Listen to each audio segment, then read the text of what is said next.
Named one of Australia's wealthiest female company directors, Maxine Horne is co-founder and CEO of the Vita Group. Let's find out how she's conquered the business world.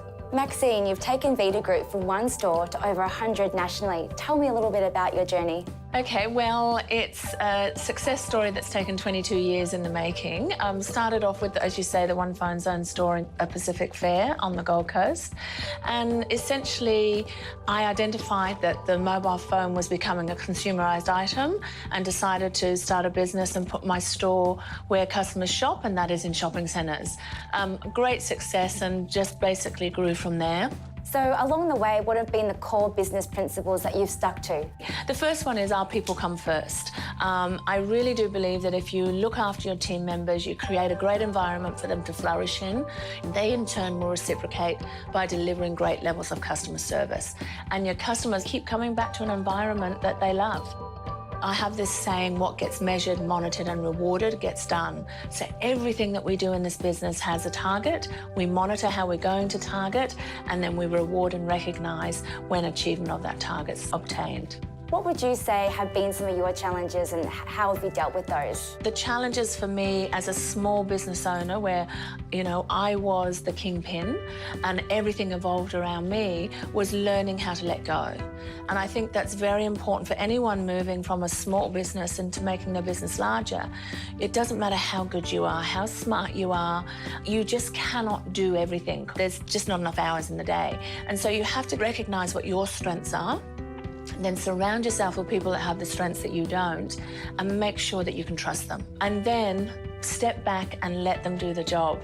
Now, that sounds very easy. Trust me, it's hard. And it took me about 4 to 5 years to really learn how to step back from my business. When you start your own business, it becomes an extension of you. And so you want to see it be successful. You want to see it flourish. But more importantly, what then happens is the people that you bring in and you take on your journey, you become the custodian for them. Well, that's what happens to me. And I get a real buzz out of seeing people join us, you know, come in as a casual at one of our stores and end up leaving and going to be a marketing manager somewhere. Because I sit there and I think, you know, I've had some small part to play in that, and that's where I get my buzz and my motivation from. I think women bring something different to the table. And I think that's why, you know, having gender diversity, in fact, having any form of diversity is really, really important in the workspace. Because ultimately, we are a society of all different people. And so if you're trying to build a business for the community as a whole, then your business should reflect the community as a whole. From a woman's perspective, there will be things that you will have to sacrifice. And if anybody tells you there aren't, then they're not telling you the truth. But the biggest thing that you sacrifice is your time. And so, you know, how do I spend that with my family when I really need to be doing this at work? The good thing about today's society, though, is with all of the technology that we have, we can be a lot more flexible. We don't need to be tied to a desk.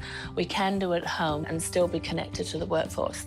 So there's a lot more options today. Likewise, there are still the same challenges.